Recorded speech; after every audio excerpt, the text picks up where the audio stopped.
สวยเนี่ยไปก็สี เมย์มักให้เขาหา ข้าวเหนียวข้าวเจ้า บึ้งสภาพเขา ข้าวเจ้าเรา เขาควาย โอ้ยเขาเจ้าเขาค่อย ข้าวเจ้า โมโมไอ้ กินข้าวกันทุกคนมาเด้อกินข้าวนำกันกินข้าวไหม้นำกัน โอ้ข้าว แมง เมาเลยว่าถูกเอาอันนี้เป็นอย่างอันนี้เป็นอย่าง ลองตรงนี้ น้ำข้าวโอ้ ไม่ดิ น้ำข้าวไหม้ โอ้เจ้าเห็นอันนี้ในสะโพกมันจางๆอันนี้เนาะ แซ่บก็กินแม่ เพิ่นเอามาอันนั้น แซ่บกว่านี้ก็ เออ กินแล้วแม่ สบายดีทุกคนสบายดีตอนค่ำเด้อมื้อนี้อั่นเลิกสอนเพิ่มแล้วก็ ยังบ่ได้เปลี่ยนเครื่องเพราะว่าเลิกค่ำเนาะเพื่อแป๊บเดียวก็ค่ำละ5 โมง5 โมงครึ่งก็จังซี่นะก็ค่ำละตอนนี้เป็นเวลา6 โมงป่ายหน่อยนึงก็มืดละมืดตื่นเลย คือตอนอัน7-8 โมงนี่แหละตอนนี้อั่น5 นาทีห้านพอเราเป็นแก้วกับปิดแล้วหาก็ปิดเนาะเมื่อกี้คนหลายรถเที่ยวทางกับไม่ค่อยมีหลายนะมีแต่จะคันนึงตอนนั้นว่างอ่ะแรงๆขนาดนั้นสิมีหลายคันอยู่วันนี้ข้ามแล้วไม่ค่อยมีรถเที่ยวทางละเพราะมันมืดไวเนาะก็คือว่าดึกไวอะนะแต่ตัวน่าจะแบบมาซื้อของกินมาซื้ออาหารไปตลาดตะลีเนาะแต่ประมาณ4 โมงแหละ3-4 โมงแหละเพราะว่ามันค่ำไวดีเนาะแล้วก็นั่งเหงาอยู่มีลูกค้ามานั่งเหงา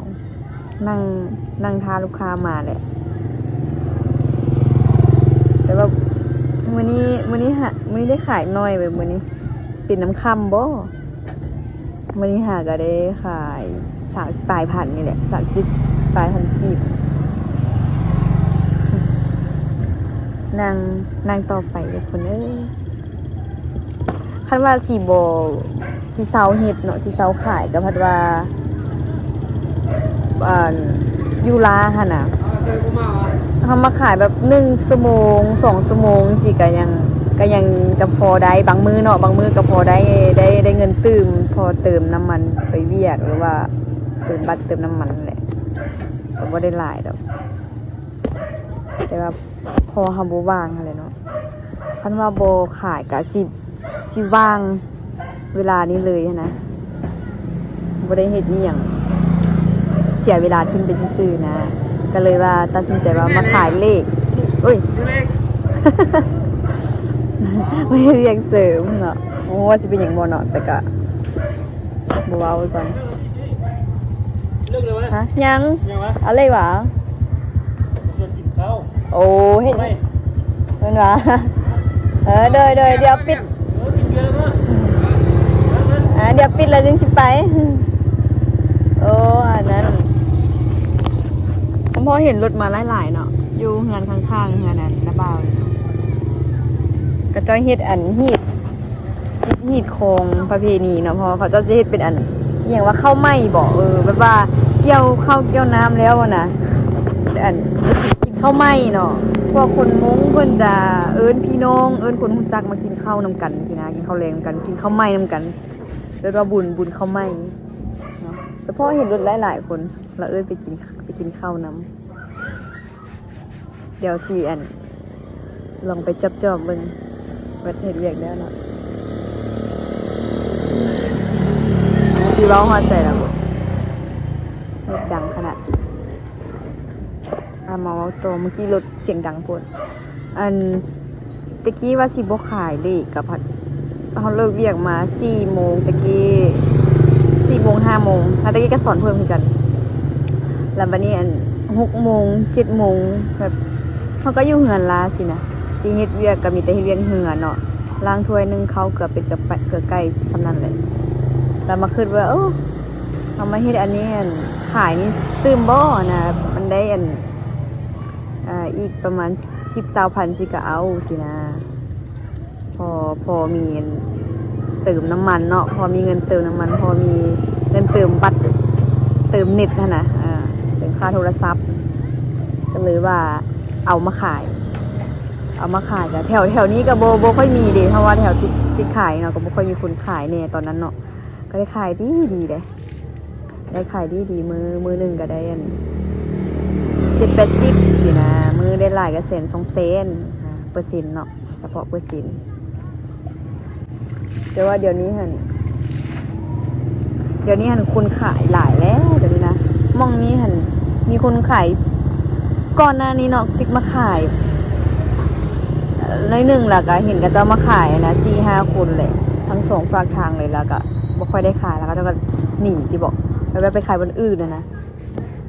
ขายบนอื่นแล้ววันนี้ก็เหลือติ๊กเนาะติ๊กขายได้เนาะขายได้แล้วก็แนะนำน้องสาวมาขายน้ำที่แรกบุอยากมาขายเลยน้องสาวไหนแบบย่านกับเจ้าติ๊บนี้อย่างแหละแล้วก็แบบว่าเขาต้องได้จุกของตัวเองจ่ายสินะแต่ว่าขายไปรู้มันได้ขายผู้ใดให้เขาย่างเขากับบ่ให้ติปสินะเนาะผู้ใดให้เขาง่ายก็ให้ติปนี่สินะแต่ว่าได้มาขายมาลองขายเบิ่งบัดเพิ่นได้ขายดีมาย่ามเลยเนาะวันนี้เนาะวิอยากเตาแล้วก็พากันขายมาน้องสาวจะขายอยู่พู้เนาะอยู่ถึงเคยให้เบิ่งเนาะอยู่ถึงพู้ดูอันนั้นเป็นบ่อนเฮ็ดเวียกเก่าของน้องสาวเราไปขอขายอยู่ต่อหน้าห้างกับเจ้าเนาะแล้วติ๊กแล้วมาขายอยู่หน้าห้างเบาตันอยู่หน้าห้างนั่นพ่อน้องเป็นแก้วนี่เนาะขายมานี่ก็ได้เท่าใด2 ปีแล้วก็ได้2 ปีปลายเด็กติ๊กมาขายเนาะมื่อนี้ก็อยู่เหือนนี่ก็นี่เฮ็ดอันนั้นเฮ็ดกันแบบว่าไม่เท่าเพิ่นอย่างนั้นบ่ดีอะนะไปห้องหมอก็คือเก่าไปปัวไปห้องหมอก็คือเก่าแล้วกินยาอย่างก็คือเก่านะแล้วสิมาปัวทางศัลยศาสตร์เนาะมาไปโมเบิ่งแล้วเพิ่นว่าให้เฮ็ดข้าวให้เคยครอบอันนั้นอันนี้แหละขนส่งแล้วก็มาส่งซ้ำนี้เนาะเนี่ยนี่ก็เป็นรถขนส่งนี่ก็รถขนส่งเนาะตัวได้เครื่องดีด้วยนะขนส่งอูกับไอ้ตัวกำลังจะเปิดตัวเนาะแต่ว่านี่อยู่ไกลจากบ้านนั่นคือประมาณจะกิโลว่าประมาณ30บอก20 ปลายกิโลนี่แหละมาว่าตัวเขาใส่แล้วว่าข้ามไปข้ามมาเนาะแล้วเพื่อนสิมาเฮ็ดครอบนะแบบว่าค้าไก่ครอบบ่ให้กวนบ่ให้ท้วงให้ถามอย่างเงี้ยยันเป็นสิเบ้เพราะว่าพ่อเฒ่าเสียไปก่อนนั้นนะโอ้พ่อเฒ่าเสียเดือน11นี่แหละปีกายนี่เสียปีกายนี่เพราะว่ายามหนาวๆนี่แหละแล้วยันไม่เท่าไปห้องหมอแล้วอยู่เฮือนป้าเลยนะก็เลยว่ายานเพิ่นทวงบ่หยังเนาะก็ลองกลัวทางนี้เบิ่งทางศัลยศาสตร์เบิ่งเนาะว่าสิเป็นอะไรก็มีกับเพิ่นก็แม่น้องเป็นก็ค้าไก่เฮ็ดครอบแหละค้าไก่ครอบกระเทาเนาะแล้วก็มีอ้ายข้างเฮือนนั่นน้าบ่าวนี่ส่วนไปกินบุญข้าวไหม้กระเจ้าเฮ็ดข้าวไหม้แล้วเนาะเดี๋ยวสิลองไปชิมจักคำ2 คำ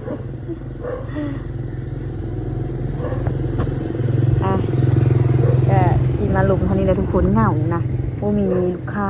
มื้อนี้มิดเลยก็เลยว่ามาอัดคลิปลงกับไอ้FC เบิ่งเนาะเว้าไปเลยเปื่อยอีพ่อกับอีแม่ก็หาก็มาโอ้มากวยเพิ่นกำลังเฮ็ดปลาขาวเฮ็ดแล้วล่ะแม่กำลังเฮ็ดว่ะเอาเพิ่นทวงอีหยังคือว่าได้เฮ็ดพาเขาครอบอ้ายนั่นส่วนเงินอยู่ส่วนไปกินข้าวมื้อบุญข้าวมื้อ ไปไหนกินข้าว นี่ เนี่ยเมื่อกี้นี่นะ นี่ เลี้ยงบ่ กินข้าวหน้ามันดิ กินข้าวมื้อ คุณมงเขาก็เฮ็ดซะบ่เขาหา เฮ็ดก็ ย่างไปสิ ไปนี่ จักหน่อยกัน ข้าวห่าง โอ้องุ่นเซมัดคาด แก้วเอา2หน่อยมันคือว่าเละๆน่ะได้อ้าวะ เนี่ย ให้เพิ่นบ่ตันอ้า แม่ตัวแล้วอีแม่ ก็ลูกชายเยอะฝากเดียว เฮ็ดตามฮีตามโคงเป็นห้องพ่อเฒ่าห้องแม่เฒ่าห้องเอ็ม เตรียมใจอ่ะ จากน้อยสิไปกินข้าวไหม้เบิ่งกันตอนนี้สิไปกินข้าวไหม้อยู่ข้างเหือนนี่นะกับอีเมกับเบาตันโอ้หลายคนว่ะโอ้คุณเนาะเพิ่นกำลังกินข้าวไหม้บุญกินข้าวไหม้ ทำไม มืดหนิดนึงทุกคนมันบ่มีดอกไฟ ไปแล้ว ทำไม หลายคนเนาะ ไม่หรอ กินข้าวไหม้ ทำไมเราถึงทำไม อยู่นี่โอ้ตัวหมาเห็นไหมตัวหมาเห่าแถวว่า แล้วล่ะพี่ อันนี้เพื่อนจะพากันกินอยู่พุ่น ยังกำลัง แล้วก็กินอยู่ในเหือนนี่อีกพุ่นว่ะใช่พุ่นว่ะ แม่ชวนเราก็ต้มซัว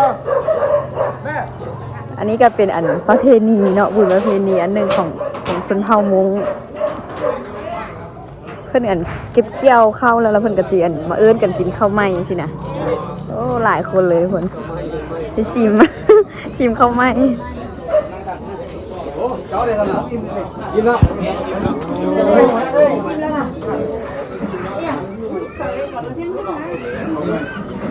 หลายคนเลย ของได้เนี่ย หอมข้าวไหม้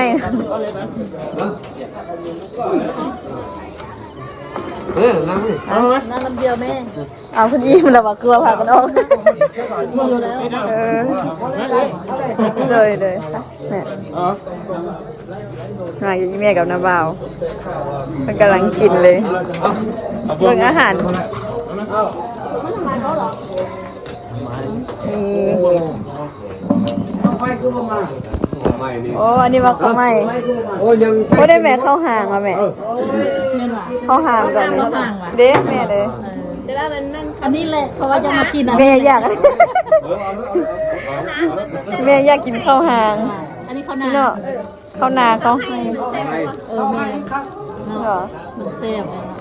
สีมัน เอา แบ ให้ บ มันบ่ได้เซน้ำเด้ มึง เนาะ เมื่อที่มันนี่นอนพี่ที่เมื่อ เนี่ยเด้หอมเนาะหอมเวลาอยู่นี่ก็ยังหอมละ เขาจะเขาให้แซ่บก่อนเพิ่นบาท นั่งนี่ เอานั่น ให้นี่มันแซ่บกว่า นั่นจุ๊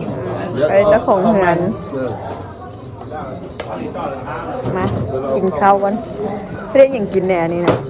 ครัวร้อนใส่หมู กว่าละ เป็นชิ้นหมูใส่ผักกาด ก็เป็นไก่ก็ ไก่โอ้ไก่ ต้มไก่ ต้มแกงผักเนาะใส่ ใกล้ ไก่ หลายเลยใกล้ ได้แล้วเด้นี่ยังบ่ได้กินนั่นล่ะเขาไม่วันไหลแล้วไม่หลายถุง ได้ตอนนี้ตัวนี้ นี่ก็เจ้าของเหือน บ่ได้นอนเมื่อคืนนี่นะกลัวตัวนี้ โอ้ เออก ลัวที่วะ กลัวแล้วสวยนี่ไปเข้าสี แม่มักแห่ให้เขาหา ข้าวเหนียวข้าวเจ้า บึ้งสภาพเขา ข้าวเจ้าเนาะ เขาควาย เอาให้เขาเจ้าเขาค่อย ข้าวเจ้า โมไอ้ กินข้าวกันทุกคนมาเด้อกินข้าวนำกันกินข้าวไหม้นำกัน โอ้ข้าว แมง เมาเลยว่าถูกเอาอันนี้เป็นอย่างอันนี้เป็นอย่าง ลองตัวนี้ เข้าเลยอ่ะ น้ำข้าวโอ้ ไม่ดิ น้ำข้าวไหม้ โอ้เจ้าเห็นอันนี้ในสปอร์มันจางๆอันนี้ เอ เนาะ อแซ่บก็กินแม่ เพิ่นเอามาอันนั้น แซ่บอันนี้ก็ เออ น้ำข้าวเนาะน้ำข้าวทุกคนเพิ่นอันสิเอามาเฮ็ดน้ำแล้วจึงมาเฮ็ดอันนี้ว่ะ ต้มอันนี้เด้ซิมดู ต้มแล้ว ให้แม่ซิม ได้น้ำอันนี้ เป็นยังไงแม่ก็สิมันเนาะ มัน หอมข้าวอะไรน่ะ เกลือสักหน่อยนึงเนาะเกลือสักหน่อยนึงบ่แซ่บ เคยใส่เกลือก็ เลยเด้อ เคยใส่เกลือก็ ใส่เกลือแซ่บ เพิ่นมากินจืดเด้ มันหวานอยู่แล้ว เขาก็สิมากินข้าวหา เป็นอย่างนี้พอครับพอ คือข้าวเจ้าอ่ะ นี่แหละพอเจ้า เจ้าเป็นข้าวเจ้าเป็นข้าวเหนียว อย่างพวกนี้ ข้าวหาข้าวไม้มา ทำไมคุณเจ้า ที่ไอ้น้อง หอมหอม หน้าแบบนั่งที่ดูเลย มันจะเฮ็ดอันกัวร้อนใส่ซีนหมูแล้วก็ ส่งน้องหมดไป แกงผักใส่ซีนไก่ แข่งแข่งแข่งแข่ง แซ่บเลยเนี่ย พ่อ เขา ไอ้น้องเราไหวแต่โม่จึงจะรับเดียวลุงปียา มาชิมน้ำเขาก่อนทุกคนน้ำเขาเอา โอ้แซ่บ ครั้งแรกเลยเนาะไม่เคยกินจ้าเถื่อที่ลองชิมมันเนาะมันเป็นน้ำ อ๋อ ข้าว จับอะไรเพียงขอบใจเลยโอ้ได้แล้วผูกกันไหมได้แล้วแล้วขอบใจขอบใจ มันน้ำเขา โอ้ขอบใจเลยสู้เลยไปเลย พวกกันบ่ หมดแล้ว มัน โซ่แล้ว แซ่บเลยเนาะมันเขาครั้งแรกไม่เคยกินจ้าเถื่ออันก็ไม่เห็น กิน เล นิ ย ดนึงกินคนนึงไป นี่จะกิน ออกอันกินข้าวไหม้มาแล้วมากินตามได้ปะเนี่ย เข้าไม่ยัง เอาข้าวไหม้คนข้าวไหม้คนมงเด้พี่ต้นตาลโทหารมากินยำยูฮานอันคูจี้ปิดละเด้จังโมงปิดละปิดก่อนมีทางไปละปินเปิ้ลหนาวหิ่งวะอู้กายตัวควันเนาะ เป็นไข้น่ะ ถ้าไม่ว่ายินแล้วไม่ไอนะ โอ้ไปมันนั่งตากอันหมอกนี่แหละมาเด้อทุกคนกินยำจีนทานคูจี โบ้ลงแล้วก็ อันนี้มันตับ อยู่ต่ำนะ ตับทานคุนกโอ้เบาเอียงคือว่าฟดสนั่นหวันไหวเนาะ อากาศได้แล้วเนาะ ลงเย็น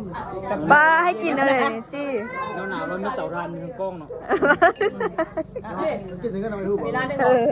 บ่มีก็ร้านหนึงอ่ะ ทำไมไอ้อาจูนให้